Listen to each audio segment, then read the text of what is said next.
Katulad ng inaasahan, pumirma na ng extension contract si Luka na nagkakahalaga ng 165 million para sa 3 years at may player option sa last year niya. Mas pinili nito na kuhain ng 3 years kaysa kunin ang 4 years deal na nagkakahalaga ng 226 million. Mas malaki pero mas masisigurado naman kasi ni Luka ang max deal niya sa 3 years lang na to na kinuha niya sa Lakers na may player option sa huli. Dahil ang player option niya sa third year, sa 2028 at 2029 season, may option siyang maging free agent sa pagpasok ng 10 taon niyang karir sa NBA. Kung saan mas malaki yung pwede niyang makuha dahil nga magiging eligible siyang magpirma ng Supermax 5-year deal na nagkakahalaga ng 417 million. Halos 50% ng salary contract niya ngayon ang makukuha niya pagdating ng 2028 mga parekoy.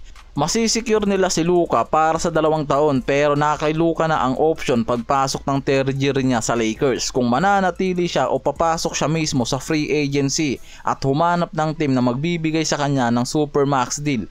Pero pwede pa rin naman sa Lakers niya makuha yung option na yan kung malaki rin ang tsansa na makakuha siya dito ng championship title.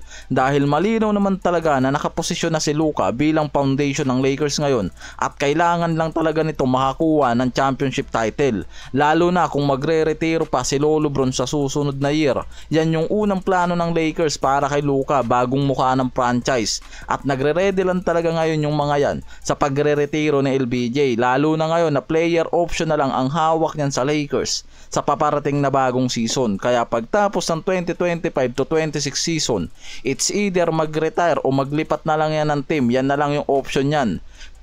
Kung hindi pa rin niya makukuha yung championship title sa season na to dahil malinaw na sinabi ng agent niya na si Rich Paul gusto talaga nitong mag-compete sa title kahit nakikita pa nito na nakapokus na ang Lakers sa pag-rebuild ng future nila kay Luka Doncic. Dahil kita naman sa movement na yan na ginawa nila sa free agency lang mula dito sa summer na nangyari. Pero ngayon pwedeng mag-iba bigla ang direksyon na to ng Lakers dahil sinabi rin mismo ni Luka gusto nitong mag-compete ng championship title sa susunod na season. Kaya pareha sila ngayon ni Lolo Bron na humahabol ng championship title. Kaya nakikitang kailangan gumawa ng hakbang ang Lakers para maging ganap na champion contender ang roster nila sa parating na bagong season. Yan yung gustong mangyari ni Luka na kailangan ngayong trabahuin ni Pelinka para ma-secure nila yung long-term future nito. Sa press conference na nangyari sa Lakers Training Complex sa Los Angeles, dyan mismo na-announce ang bagong 3 years 165 million na contract extension ni Luka. Sa paghinto na rin mismo ng mga rumors sa kanya na possible pumasok siya sa next summer. Sila DeAndre Ayton, Rui Hachimura, Marcus Smart, Gabe Vincent, Kleber, Jared Vanderbilt, Jackson Hayes at rookie na si Ado Thiero. Yan yung mga dumalo sa gym mismo na nangyaring press conference ni Luka na nagpapakita ng suporta dyan. At nandyan din mismo si Rob Pelinka, JJ Redick at ang Bass family. At dyan mismo na notice ng maraming fans ng LA Lakers na mismong wala si LBJ sa press conference na yan na nangyari para sa pagkuha ni Luka ng 3 years contract. Wala si Lolo Bron, hindi nagparamdam yan sa press conference at sa report nasa golf trip yan kasama yung family niya. Kaya walang physical support na nangyari at pinakita si LBJ sa extension signing ni Luka Doncic. At ginamit ni LBJ ang FaceTime para batiin nga raw si Doncic sa pag-secure nito ng 3 years extension.